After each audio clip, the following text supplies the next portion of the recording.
The poet Carl Sandburg said it best. Nothing happens unless first a dream. All men dream.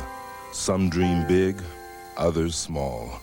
Some see dreams as challenge, others as escape. And then there are those who see dreams as the very essence of our being. Martin Luther King was such an individual, a leader who dared to dream.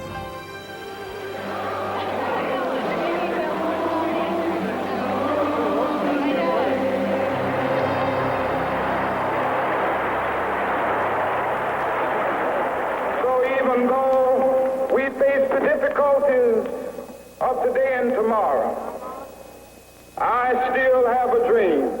Yes. It is a dream deeply rooted in the American dream.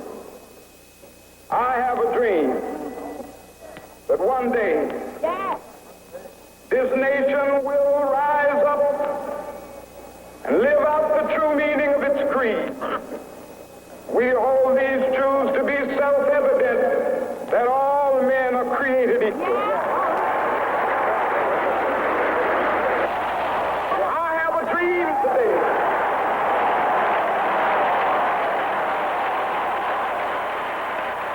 When Dr. King delivered those moving words in 1963, the nation's social conscience was aroused.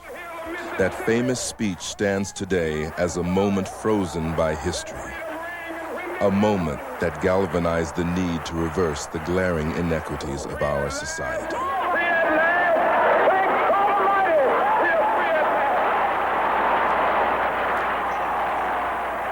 Service Employees member Arlene Neal remembers the emotions that were tugging at the hearts of millions. I know that as I stood there and he did his I Have a Dream part, the tears started rolling down my face, and a little ashamedly I would sneak up to wipe away a tear. But then when I looked around me, here were all these other people standing there with the tears rolling down their cheeks. So we just stood there and cried and shouted.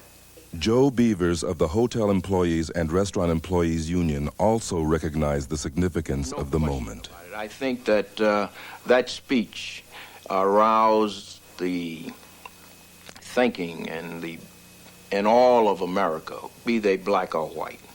The I Have a Dream speech, I think, is the spark that ignited the change from segregation to integration. The dream of Martin Luther King was a dream for all people, men and women, black and white. It was a dream for justice and equality, a dream for a better life, a dream for dignity in the workplace and in the whole of society. This unity of purpose is not an historical coincidence. When Dr. King outlined his dream to the AFL-CIO convention in 1961, the message rang familiar to many in his audience of labor. Our needs are identical with labor's needs. That is why the labor hater and labor baiter is virtually always a twin-headed creature, spewing anti-Negro epithets from one mouth and anti-labor propaganda from the other mouth. In so many ways, the goals espoused by Dr. King were parallel to the historic hopes and dreams of the American labor movement. Personal dignity. Al Billick, director of the AFL-CIO's Public Employee Department, experienced the coming together of the civil rights movement and organized labor. That by joining together in a consolidated movement, we were able to establish that a working man and woman is a true dignified human being and one that has to be noticed and appreciated and recognized. The black movement did the same thing for blacks. And so we as trade unionists recognized very quickly that when blacks were making demands for equality, equal rights with others, that they in effect were expressing the same sentiment that have motivated trade unionists when they organized. The history of the labor movement has been a history of struggle. Every step of the way, unions have had to fight for recognition, fight for the rights of workers. That same sense of struggle also characterized the campaign for civil rights.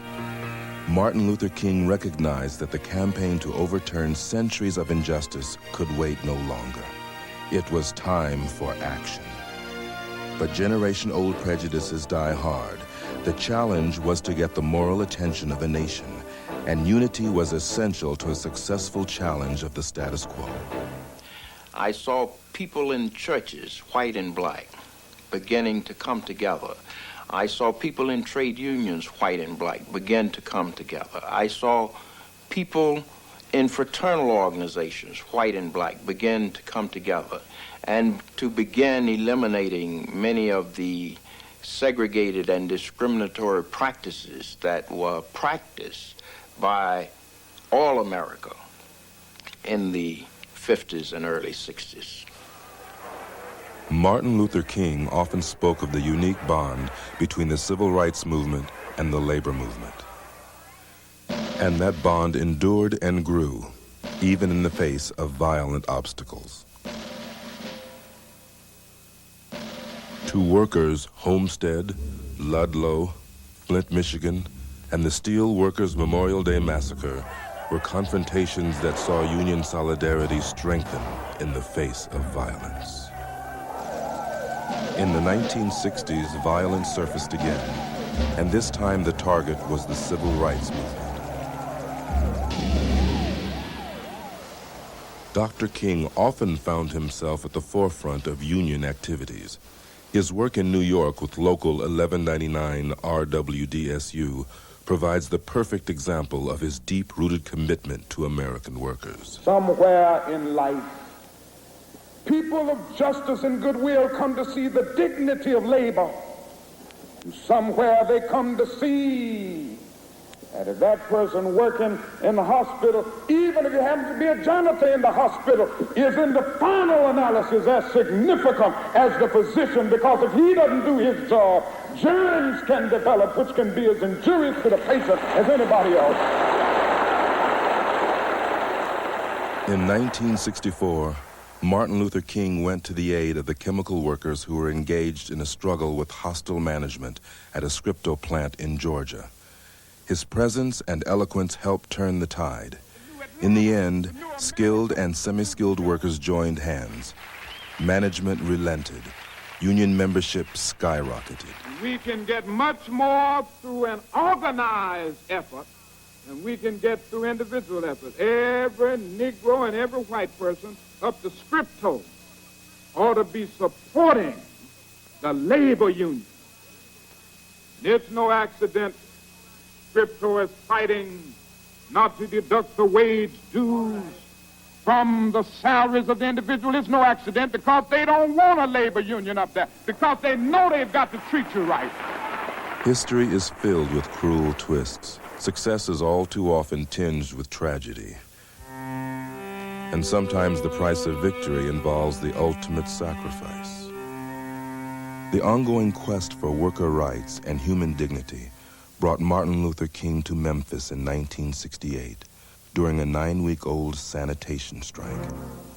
When he arrived, conditions were deteriorating. The strike had taken its toll. Garbage lay strewn in the streets. The faces of the city's sanitation workers told a painful story. The story of AFL-CIO members who had been forced to fight for their rights. Martin Luther King came to try and help secure those rights. Once again, he spoke of the parallel between civil rights and labor. But let me say to you tonight that whenever you are engaged in work that serves humanity and is for the building of humanity, it has dignity and it has worth.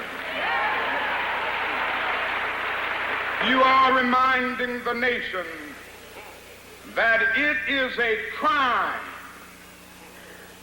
for people to live in this rich nation and receive starvation wages.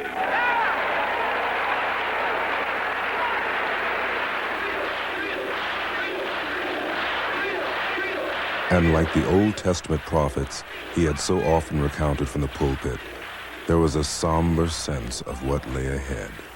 We've got some difficult days ahead, but it really doesn't matter with me now, because I've been to the mountaintop. And I've looked over, and I've seen the promised land. So I'm happy tonight. I'm not worried about anything. I'm not fearing any man. Mine eyes have seen the glory of the coming of the Lord. Martin Luther King died in Memphis.